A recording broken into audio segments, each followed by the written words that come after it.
instrumentation before in college? Ha? Ayaw niya? So, anong basis niya ngayon? Tama yung narinig niya, no?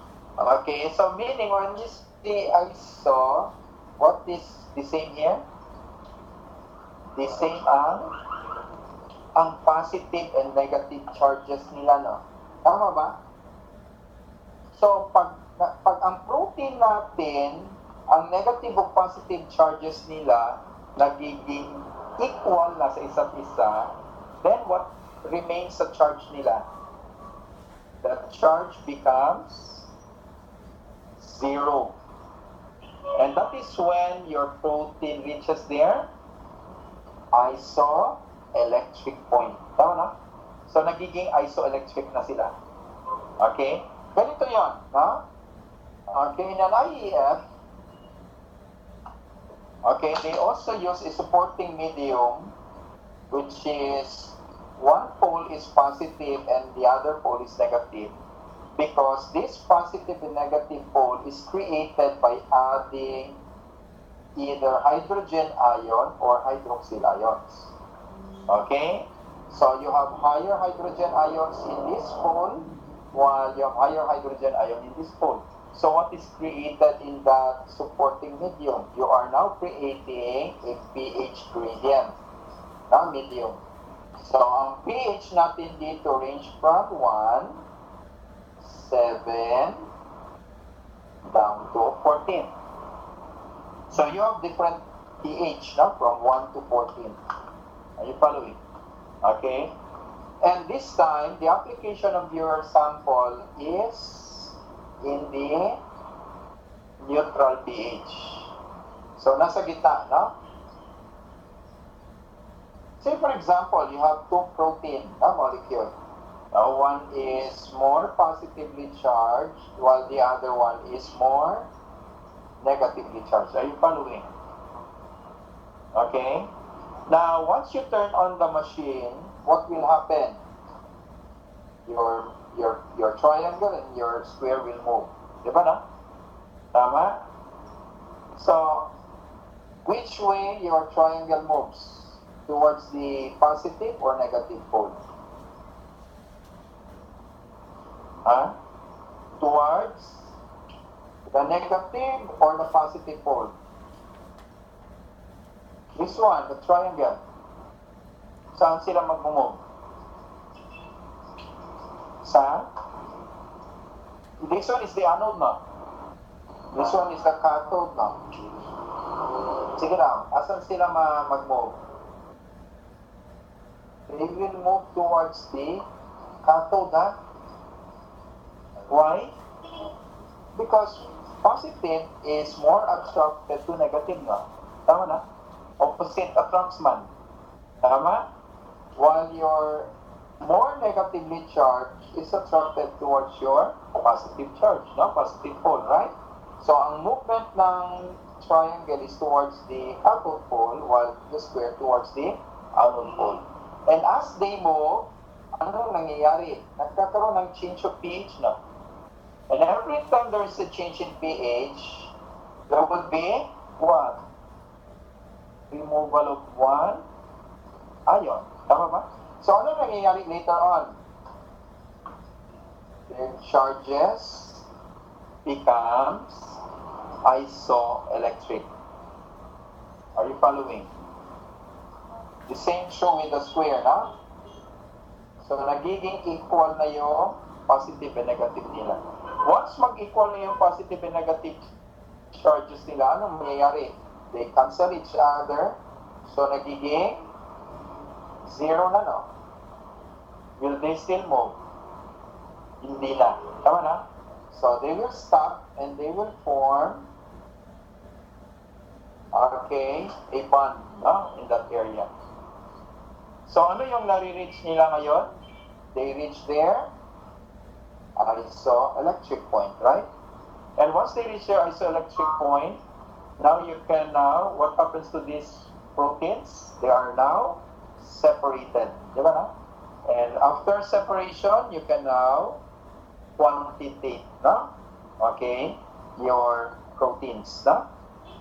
So that's for your IEF, no? The next on your notes, you have also your chromatography. From the word chroma means, ano yan? Colors, no? Tama na? Chromatography, di ba na? Colors.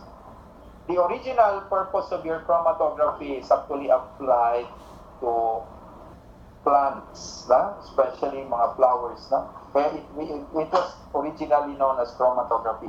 Okay? But what is the basis of separation here? Read your notes, na? Anong basis? Different interactions or binding, di ba na? So, saan nagbabind yung sample ninyo dito? To stationary phase or to your mobile phase, di ba na? Tama na? Tama? So, ganito yan, ha? Itsura nila, no? So, say for example, you have a column chromatography. So, say for example, this is your column, no? So, in that column, okay, you have reagents like, okay, ang ibig sabihin ng stationary and mobile phase dyan, now, these are actually reagents, na? Okay? So, in your column, you have your stationary phase ng mga reagents, while together with your sample, like you have two analytes, you mix there your mobile phase na reagent. Okay? So, kaya we have the term mobile phase and stationary phase, na? Okay? So, what is the purpose of this reagent? Well, why do we have to mix them with your sample? So that your sample analyte will move in this column. Are you following? Kaya tinawag siya na mobile phase. Now, they go together with your sample. Okay? And in your column, you have there another reagent, which is your stationary phase. Now, your stationary phase, okay, will now cause interaction with your analyte. Are you following? Say, for example, itong stationary phase na to contains anti-triangle, while the other stationary phase contains anti-square. So, pag-apply ninyo dito sa sample, sa column ninyo, okay, you have your triangle and your square, okay? What happens when your triangle or your square reaches the first stationary phase? Then there would be what? There would be, ano nga yun? There would be binding. Tama na? So, sino this one? Tama na? But what about your square? Ito, di ba na? They will only bind to your stationary phase to that contains the anti-square. So, ano nangyari ngayon sa sample ninyo? Nagkakaroon tayo ng separation. Diba na?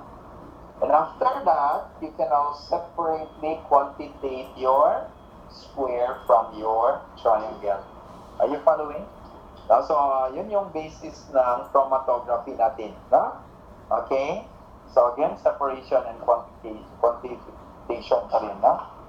Now, I want you to take note on two different types of chromatography. Now, we have your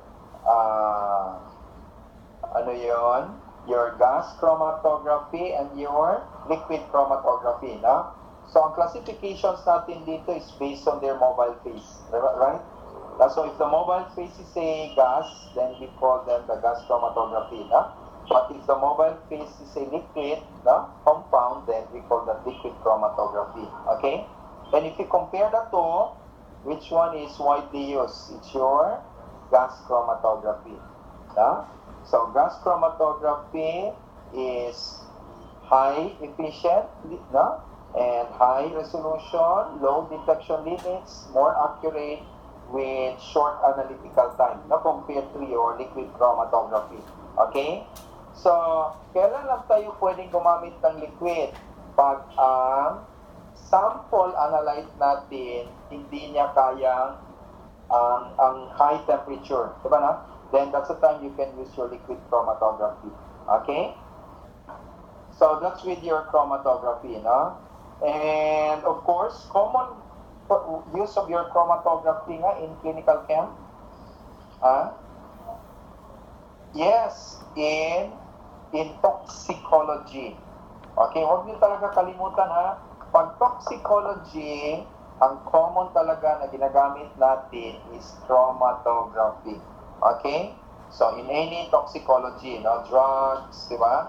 Okay? You can have, ano nga yung mga different areas of toxicology? You have drugs of abuse, you have therapeutic drugs, di ba? You have also your mga environmental chemicals, no, like cyanide, no? Okay, so these are commonly measured using chromatography. Okay. Now nowadays, no, your liquid chromatography is used as separation technique. No, most of your liquid chromatography nowadays is used as separation technique na lang. No, say for example, using your ano yung mga test na gumagamit ng liquid chromatography as separation technique? What do you think? Yung mga ninyo, yung mga pregnancy test ninyo na kit nowadays, na? Okay? Even yung mga ano pa yon, yung mga HIV test natin, no? Diba? That is also using liquid chromatography, no? Separation technique. Okay? So for separation lang din sila, ang purpose nila, no? Hindi sila for quantification. Okay? Now, next on your notes, you have also your MS. Okay, from the word mass spectrometry. Now, anong ibig sabihin ng mass? This is referring to the molecular weight. No? Molecular weight. Now, in mass spectrophotometry, or in mass spectrometry, okay, the basis of separation, look at your notes, diba na? Is based on charged particles. So, dapat, ang particles nyo dito, your analytes, should be charged. Diba na? And once your analyte or your particle is charged, then these charged particles now moves through a magnetic or electric field. And they are being counted, no? Based on their charge. Okay? While they are being identified based on their what? Based on their molecular weight. Kaya pala, in mass spectrometry, anong i-create natin? We are going to create what? Mass to charge ratio. Okay, we are going to create a mass to charge ratio. Are you following? Okay. So, I hope hindi kayo mawala. No? Ano yung next statement dyan? Anong sinabi dyan? Are these particles charged molecule in nature? By nature, are they charged molecule? Are they charged molecule? They are not charged molecule. No? So they are actually uncharged molecule. No? Hindi to sila charged molecules. But how come nagiging charged molecule sila? Because look at the second statement. You have there the word, ano yung sinabi dyan? Ionization. Okay? And fragmentation. Okay, say for example, you have a mother molecule, no? Okay? And this mother molecule, you are going to fragment, no? So there's fragmentation of that mother molecule. So from that one mother molecule which is being fragmented, okay, then this will produce what? Different molecules, diba na? Okay. And these different molecules can be determined based on their what? Molecular weight. Tama na? Which is known as what? Mass. Tama? How do you determine a molecular weight of a molecule? How do you determine the molecular weight of your molecule? Hindi na kayo naka-remember sa chem ninyo, basic chem? How do you get the molecular weight? By getting what? The sum of the atomic weights, right? Tama? So you get the molecular weight of a molecule by getting the sum of the atomic weight. Now, like for example, you have sodium chloride. What is the atomic weight of your sodium?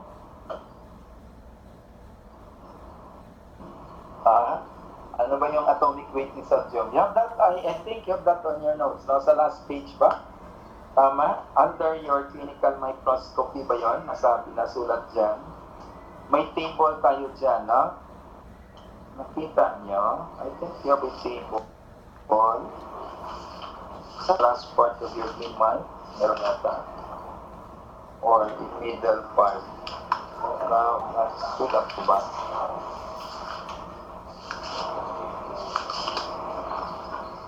Nakita niyo? Oo, yun. Yung table na yan, no? So, that is around 23 now. Tama? So, this is 23 grams, di ba? What about chloride? 35 na. So, ibig sabihin, what is the molecular weight of your sodium chloride? Tama ba? 58 grams? Tama na. So, the identity of your sodium chloride is based on their what? Molecular weight. Tama na? So, lahat ng 58 grams refers to is sodium chloride. Yun yung ibig sabihin niya. Na? So, yung identity ng molecule ninyo ngayon is based on their mass. Ngayon, paano natin sila makakount kung ilang triangle, ilang circle, or ilang square? By ionization. Are you following? So, the next thing that the machine will do is they will, what? They will give positive charges to each of these molecule, to each of these. So that is why you are now creating what? Mass to charge ratio. Like for example, your triangle, you ionize that with one positive ion. The same true with your circle, the same true with your square. Are you following? Now after you have created a mass to charge, ano nga yung next na nangyari dyan? Yung binasa lang natin? They will now pass through an electric or magnetic, ano yung sinabi dyan? Field, di ba na? And they are being counted, no? Okay? So, naka-count na sila ngayon, no? So, how are they being counted? Based on the number of charge. Yes, the positive charge, no? The charge, di ba? And how are they being identified? Based on their molecular weight, based on their mass. So, we in mass spectrometry, we are creating mass to charge ratio. Okay? So, yun yung principle behind your MS, no? And MS is actually used nowadays for what particular purpose? Ang measurement natin. Again, for toxicology pa rin, no? Diba? Okay? So, toxicology pa rin, no? Ang purpose ng MS natin, no? Then next, we have your scintillation counter. I think we have to, never mind your scintillation, hindi rin yan lumalabas sa exam, no? Okay, flashes of light yan, no? Ang gina-measure natin. That is the basis, no? You can underline that. But so far, wala pa akong naririnig na lumabas yan. Capillary electrophoresis is similar to electrophoresis, but instead of using gel or acetate, they use what? Capillette. They use a capilet. Ang common, ang itsura ng capilet niya is parang U-shape siya, no, na capilet. Na ganun siya. Na a glass of U-shape na capilet. Okay? So, you have here your sample, na? Okay, you have the inlet and the outlet. Ganun siya. So, you still have to apply electrical current, na? Then, this one here, your ions will move now from the inlet going through your capilet. No? Then they are discarded into another solution, no? Later on. But while they pass through these capillets, no, they are being measured. So you have a lot of measuring devices, no, na pwede natin gamitin in capillary electrophoresis. Ano yun? Yung na-mention sa notes ninyo. Okay, na-mention ba? Yes, you have there several detectors. Tama na? You can use optical detector, conductivity detector, electrochemical, MS, no? Okay, so yun yung mga detectors natin, no? Then finally, we move on now to your automated analyzers, no? Automated analyzers na tayo, okay? Now, you have there the different manual steps, no, na nagiging automated na ngayon, di ba, no? Like identifying the sample, using barcode, di ba? You can also use the measuring and adding reagents now becomes automation na rin, no? Kasi ang automated natin ng mga machines using dry reagents, tama na, or liquid reagents, okay? You have them mentioned in your notes, right? Okay. You have also the mixing of the sample and reagents, no, using different types of reaction vessels or cuvettes. Now you have cuvettes that comes in tubings. Now we call them the continuous flow system, or cuvettes in plastic bags. Now we have the discrete analyzers, or you have cuvettes in rotors. No? We have the centrifugal. You have the plastic cuvettes. No? You have the Hitachi. You have also the multi-layer thin film slides. No? You have them with Kodak Ektachem. Ito yung na-mention natin kanina. Yeah? Okay. And incubating and sample mixing, no, can happen in different methods like heating the air or metal blocks, no, or the use of water bath, no, inside the machine, calibrating, measuring, recording, analyzing, etc. No? So lahat na to, no, ginagawa na ng machine natin. Okay? So now let's look into the general principles in automated analyzers. Now there are three major principles, no, in automated analyzers. Okay, you have the continuous flow, the discrete, and the centrifugal. Now, other than these three, you have two more modern automation technologies. No, we have the reagent package technology and the dry slide technology. Okay, so meron tayong lima ngayon, no? But your reagent package technology is actually a continuous flow analyzers. Okay. Anong ibig sabihin pag sinabi natin na continuous flow analyzers? How do they differ from the other automated analyzers? Based on what? Based on their reaction vessels. Based on their reaction vessels, right? Kasi if you're talking about continuous flow analyzers, ano yung reaction vessel na ginamit nila? They use what? They use what? If you read your notes, they use tubings. Na? Tubings, like Teflon tubings. Na? Okay. And this is the most commonly used ng mga automated analyzers natin sa chem. Diba? Ano mo yung chemistry analyzers inyo? Diba? Have you noticed? We have like a carousel of samples, di ba na? Ganon din ba sa machine, sa ano niya? Di ba? And in that machine, meron tayo yung pipette nila, parang siyang needle, di ba? And connected to that pipette is your Teflon tubing. Okay? So, pag ganun ang machine ninyo, ang reaction vessel niya is a tubing, then we call that continuous flow. So, ibig sabihin, the mixing and adding of your reagent together with your sample all happens within the tubing. So, we call that continuous flow analyzers. Are you following? Now, there are two types of continuous flow analyzers, right? What are those? You have your segmented and flow injection. Anong pagkakaiba ng dalawa?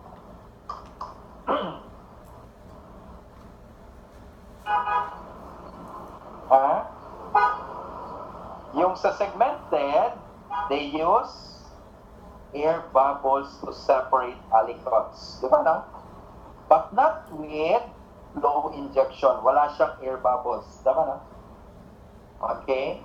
So, in other words, kung sinabi mong segmented stream, pag mag-suck siya sa first sample, pwede na rin niyangisuck ang second, third, and fourth. Tama na? Continuous, no? Tama? Kaya niyang gawin yan kasi they can separate your samples by using air bubbles, right? Inside the tubing. And this is a best example of your chemistry analyzers. Diba? Have you noticed with your chemistry analyzers, no? Continue yung pag-suck nila ng sample, no? Kahit hindi pa tapos yung number 1 tube ninyo, no? Tama? Suck na naman niya agad yung second, diba? Suck na naman yung third, no? Okay. Because with flow injection analyzer, anong sinabi niya dito? Wala siyang air bubble, no? To separate aliquots of sample, right? Ibig sabihin, one at a time lang siya, no? Tama? So, pag-suck niya ng tube 1, sample 1, you wait until the result comes out, then that's the time you can suck sample 2. May mga machines ba tayo na gano'n sa laboratory natin? Na one at a time lang? No, it's not semi-automated. It's still automated, pero hindi sa chem department.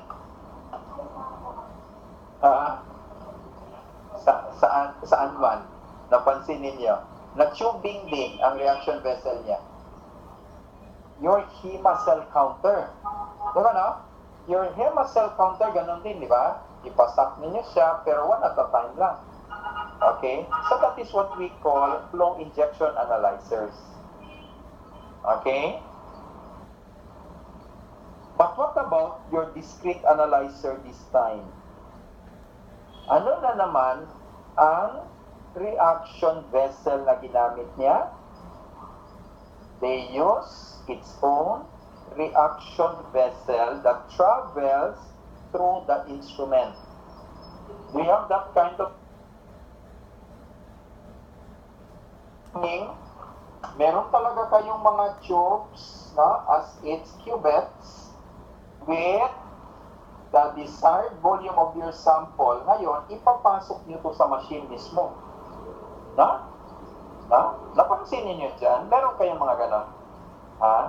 Then after that, paglabas nito mga tubes na to, what will you do? Itatapon nyo na, no?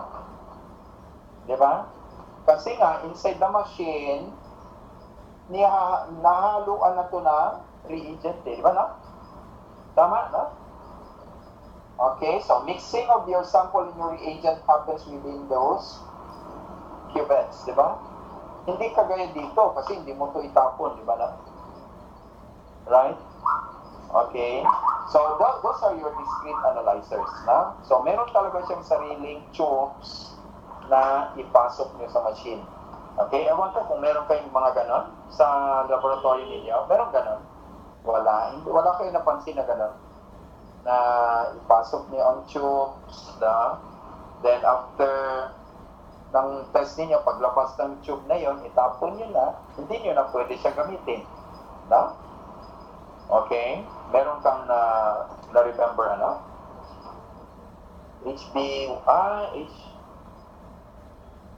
Yung hemoglobin A1C ninyo, ganon ba? Ang hemoglobin A1C? full tube, whole blood man yun, di ba? So, ipasok nyo. Oo. Pero after that, i-discard nyo na yung tube na yun. Oo. Oo.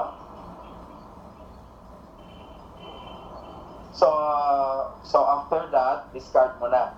That is a form of discrete analyzer yun. Basta meron siyang sarili niyang reaction vessel. Na after the analysis, tapon yun na.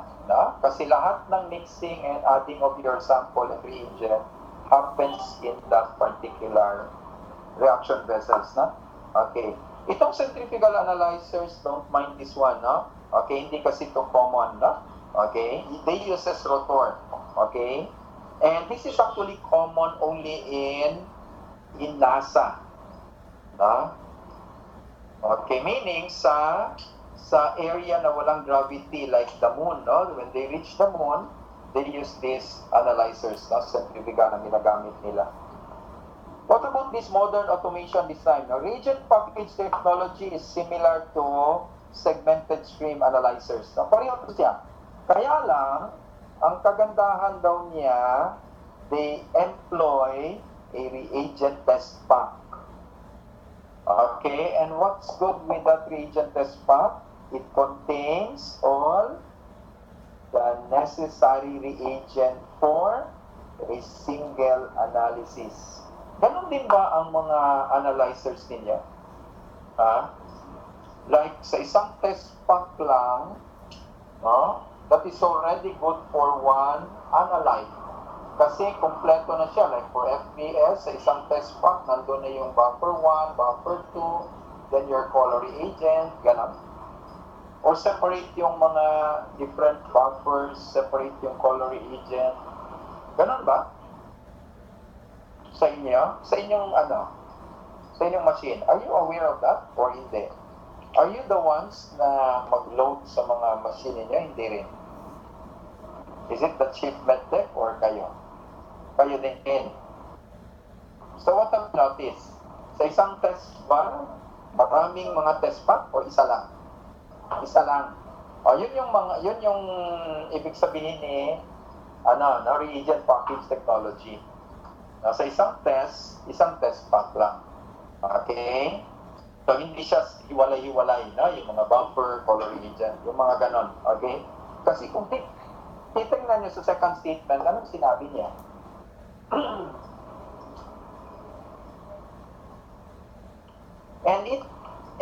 and this is compared to a continuous flow analyzers daw.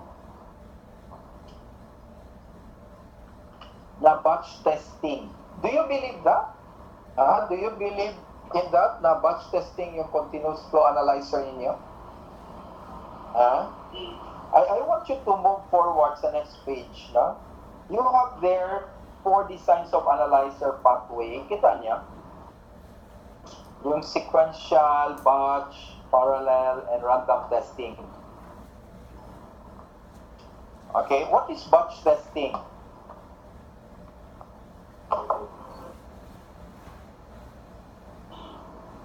Ganun ba ang ginagawa natin sa machine natin, sa chemistry? Are we doing batch testing? Say for example, sa sample na to, meron siyang 3 test. Diba? Sa sample na to, meron siyang 4. Dito, may 5. Like FBS, Crea, uric acid. Yung mga gano'n. Okay? So, ganun ba yon? Na pagpasok nyo sa 4 na sample na to, unahin lahat muna ang FBS, tapos reload na naman ulit. Hindi ganun, Kasi hindi siya batch testing. Tama na? Right? Hindi siya batch. Kasi pag sinabi mo na batch, dapat isa-isa lang. Isang test lang muna. Then reload ka na naman ulit for another test. Diba na? Okay. So, I want you to compare sequential from parallel this time. Anong pagkakaiba ng dalawa?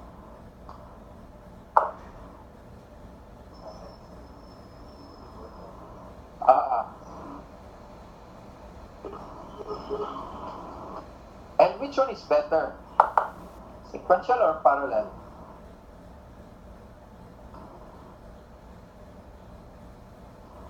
Based on the description in your notes. Which one is better? Sequential or parallel?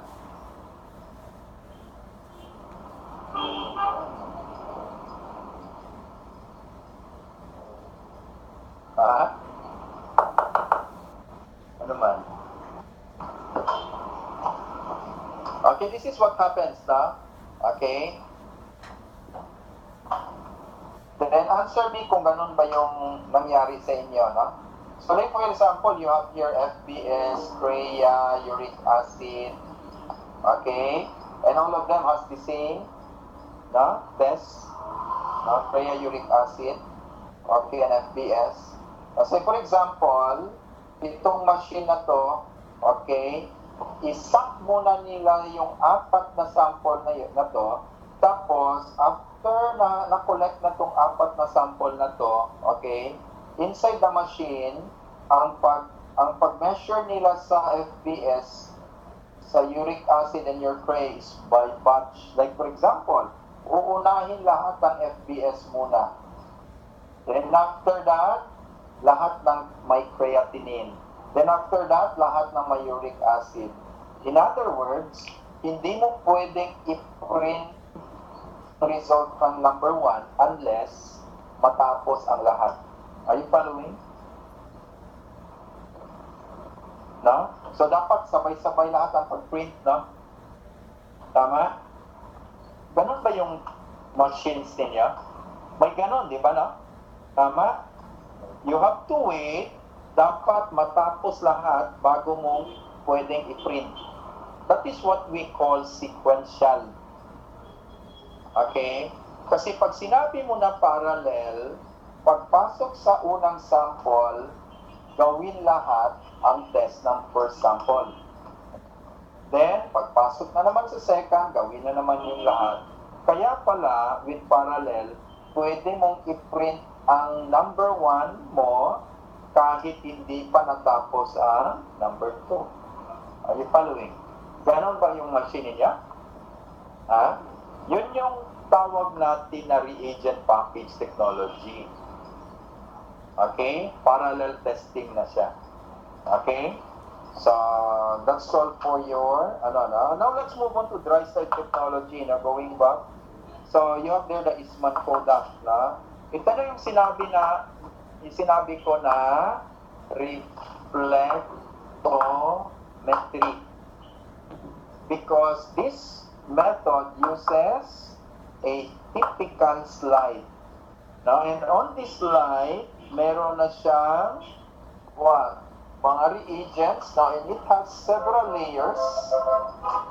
Okay, typically 4 layers siya. Yung slide niya, no? Mayroon siyang 4 na layer. Okay, the first layer is known as your spreading layer, followed by the reagent.